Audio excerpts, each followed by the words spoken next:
Hello ആൾ, എന്താണ് എല്ലാവരുടെ വിശേഷം? നമുക്കിന്ന് വെട്ടിക്കൂട്ടിയ ലെൻഡാനയുടെ ഇന്നത്തെ അവസ്ഥ എന്താണെന്നൊന്ന് കണ്ടു നോക്കാം. ഇതിനെ കുറച്ച് ഫ്ലവറിങ് ബൂസ്റ്റർ കൊടുക്കേണ്ട സമയമാണ്. പക്ഷേ ശരിക്കും 2 ഇലയൊക്കെ ആയി വരുമ്പോഴാണ്, അതായത് നമ്മൾ കട്ട് ചെയ്തതിൽ നിന്നും 2 ഇലയൊക്കെ വന്നു കഴിഞ്ഞാലാണ് നമ്മൾ ഫ്ലവറിങ് ബൂസ്റ്റർ കൊടുക്കേണ്ടത്. ഇതിപ്പോൾ 2 ഇലയും വന്ന് ചില ചെടികളിലെല്ലാം പൂക്കളും വന്നു.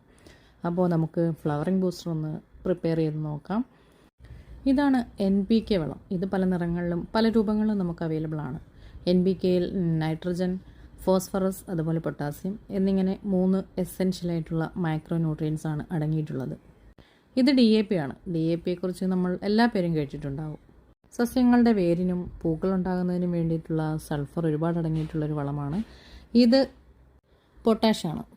ചെടിയുടെ ഓവറാൾ ഹെൽത്തിനും ഡിസീസിൽ നിന്നെല്ലാം മുക്തരായിരിക്കുന്നതിനും വേണ്ടിയിട്ട് സഹായിക്കുന്ന ഒരു ന്യൂട്രിയൻ്റാണ് പൊട്ടാസ്യം. അത് ധാരാളമായി അടങ്ങിയിരിക്കുന്ന പൊട്ടാഷ്യം കൂടിയിട്ടാണ് നമ്മൾ ചേർക്കുന്നത്. ഇതെല്ലാം ഒരേ അളവിലാണ് ചേർത്തിട്ടുള്ളതെന്ന് നിങ്ങൾക്കിപ്പോൾ മനസ്സിലായിട്ടുണ്ടാവും. ഇനി ഇതെല്ലാം മിക്സ് ചെയ്യുക എന്നുള്ള ഒരു പ്രോസസ്സാണ്. മിക്സ് ചെയ്തതിന് ശേഷം നമ്മളിത് ഓരോരോ ചെടികളിലായിട്ട് നമുക്ക് ആ ഒരു ചെടിയുടെ വലിപ്പം അനുസരിച്ച് ഇട്ട് കൊടുക്കാവുന്നതാണ്. 6 ഇഞ്ച് പോട്ടൊക്കെ ആണെങ്കിൽ ഈ ഒരു സ്പൂണിൻ്റെ ഒരു അര സ്പൂൺ ഇട്ടാൽ മതി.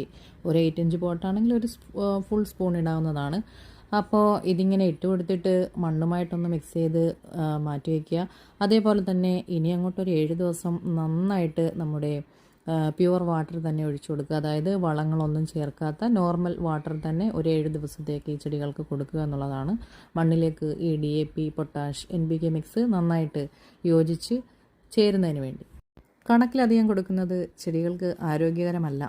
ഇനി നമുക്ക് ഒരു വസന്തത്തിന് വേണ്ടിയിട്ട് കാത്തിരിക്കാം. അപ്പോൾ എല്ലാവരും ഓക്കെ അല്ലേ?